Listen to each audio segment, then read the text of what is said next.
Beneath the black volcanic sands of Iwo Jima lies a labyrinth, a hidden world carved by hand, sealed by fire, and forgotten by time. For many of the men who fought there, the island wasn't a battlefield.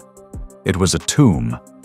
When American forces landed in February 1945, they expected to face resistance. What they found instead was silence, an eerie calm that stretched across the beaches. Then, without warning, the earth itself began to fight back. The explosions didn't come from the surface, they came from below. This is the untold story of the soldiers who disappeared into Iwo Jima's underground maze. The men who fought, starved, and suffocated beneath the island, many of them never to be seen again. The story of Iwo Jima began long before the first shots were fired. By the end of 1944, Japan's war situation had turned desperate. Allied bombers were devastating the home islands, and the Imperial Navy had been broken across the Pacific. The Japanese High Command knew that once the Americans captured Iwo Jima, their bombers could reach Tokyo with ease. That made the island more than just rock, it made it a shield. Lieutenant General Tadamichi Kuribayashi was chosen to defend it.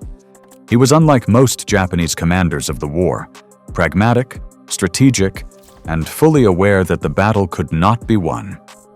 But he believed it could be prolonged, long enough to make the Americans pay such a terrible price that they would think twice before invading Japan itself. Kuribayashi's plan was radical. There would be no massive banzai charges, no suicide runs. Instead, the island would be turned into a fortress, a honeycomb of tunnels, bunkers, and hidden firing points that could withstand weeks of bombardment. He ordered 11 miles of tunnels to be dug through the volcanic rock, linking artillery positions, ammunition stores, hospitals, and command posts. The work began in mid-1944, and it never stopped, day or night. The men who dug them were engineers, miners, and soldiers. They worked in choking heat, with the constant smell of sulfur and smoke burning their lungs. Many collapsed from exhaustion or dehydration, their bodies carried out and buried beside the tunnels they'd built. What they created was one of the most elaborate underground defenses in military history. When the Americans began bombarding Iwo Jima in early 1945, the entire island shook. Naval guns and carrier planes pounded it for days, turning the surface into a lunar wasteland. But beneath the ground, the Japanese soldiers waited, untouched. They lived in the dark, surrounded by walls that dripped with moisture. The air was thick and stale. Inside those tunnels, they built everything they could: kitchens, hospitals, radio rooms, even sleeping quarters. Some officers had dugouts with desks and maps. Others slept sitting up against the stone. There was no sunlight, only the dim flicker of oil lamps. One surviving diary described the experience as living inside a volcano that could explode at any moment. Kuribayashi's defensive strategy depended on patience. He knew the Americans expected to crush all opposition with firepower, so he ordered his men to remain silent during the initial landings. No shooting, no movement, no noise. The Americans came ashore without resistance. Thousands of Marines advanced inland, confused by the quiet. For over an hour, they encountered nothing. Then, as the beaches filled with men and vehicles, the trap was sprung. From hundreds of hidden positions, machine guns, mortars, and artillery opened fire. The killing field had been prepared in silence, every gun pre-sighted, every trench connected. And when the Americans returned fire, the Japanese simply disappeared back underground. To the Marines, it felt like fighting ghosts. Each hill they captured seemed quiet for a moment, until gunfire erupted again from behind them. Pillboxes that had been destroyed came alive hours later, manned by soldiers who had crawled back through the tunnels. The ground itself was alive with movement. Some American units used flamethrowers and explosives to seal tunnel entrances. But for every cave destroyed, new ones appeared. The deeper the Marines advanced, the more intricate the network became. Reports describe tunnels stretching for hundreds of meters, descending into chambers large enough to hold entire companies. Some connected directly to the cliffs overlooking the beaches. Others led to command posts buried beneath Mount Suribachi, where Kuribayashi himself directed the defense by radio. For every bomb dropped on the surface, there was another world beneath it, hidden, intact, waiting. Inside those tunnels, life was almost unbearable. There was little food and almost no fresh water. Supplies that reached the island before the American blockade were stored deep underground, but distribution was dangerous. Movement between tunnels often meant crawling through narrow shafts filled with smoke, dust, and the stench of death. When the Americans began dropping bunker-busting bombs, the explosions echoed like thunder underground, collapsing walls and trapping men alive. Entire platoons were sealed behind tons of rock, their oxygen slowly running out. Those who survived kept fighting in total darkness. They fired through vents, crawled between chambers, and waited for orders that might never come. One survivor later recalled, "We became part of the island itself. We could hear the enemy above, but there was nowhere to go. The deeper the battle went, the more the tunnels became graves." By the second week of fighting, Iwo Jima had turned into a nightmare for both sides. Marines cleared one position after another, only to be ambushed again. American engineers pumped fuel into tunnels and set them alight, but many Japanese soldiers refused to surrender. They fought until their oxygen ran out or their ammunition was gone.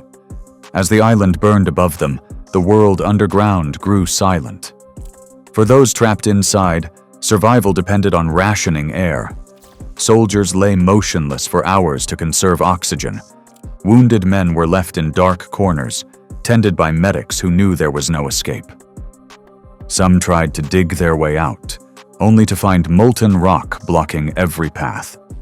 Messages intercepted from Japanese radio operators in the final days paint a grim picture. No food, no water, the enemy is above. We fight to the end. Another transmission simply read, "We are still here." The tunnels hold. Even in death, many remained sealed within the island. After the battle ended, U.S. engineers mapped the tunnel systems. What they found defied belief.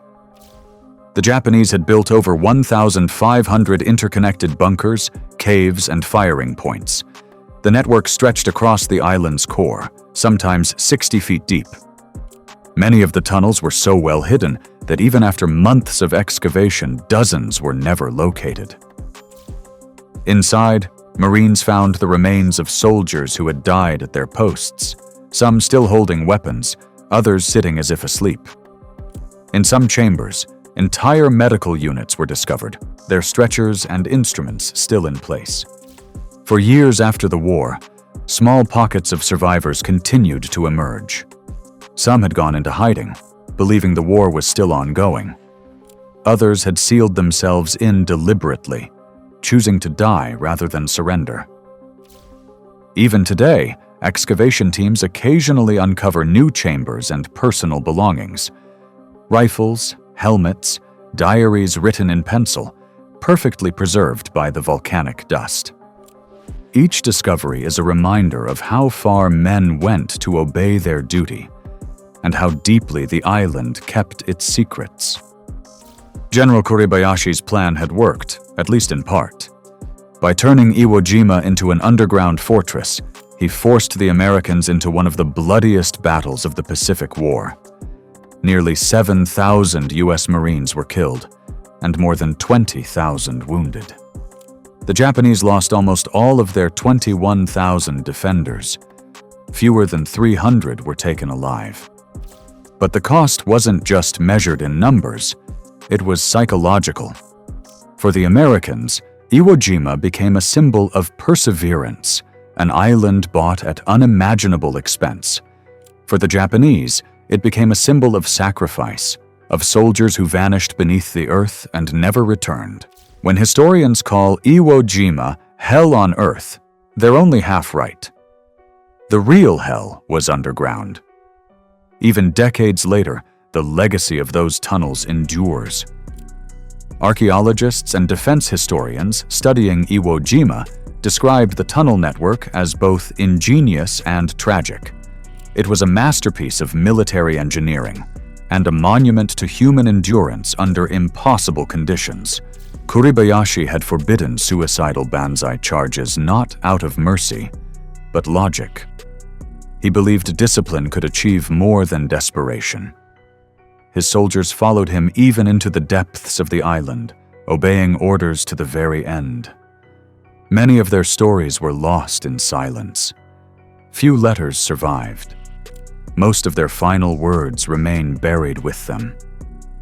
But what they left behind, the tunnels, the artifacts, the haunting echoes, tells its own story. It's a story of ingenuity, of loyalty, and of tragedy beyond imagination.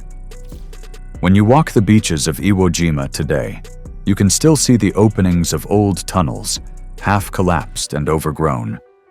The air smells faintly of sulfur, just as it did in 1945. Tour groups and historians visit the memorials above ground, but few venture into what remains below. Those who do describe a strange silence, a sense that the island itself remembers. The tunnels are damp, narrow, and unlit. The walls still bear the marks of picks and shovels. Sometimes you'll find a rusted helmet or an old canteen half buried in the ash. It's hard to imagine that once these claustrophobic corridors were filled with voices, gunfire, and fear.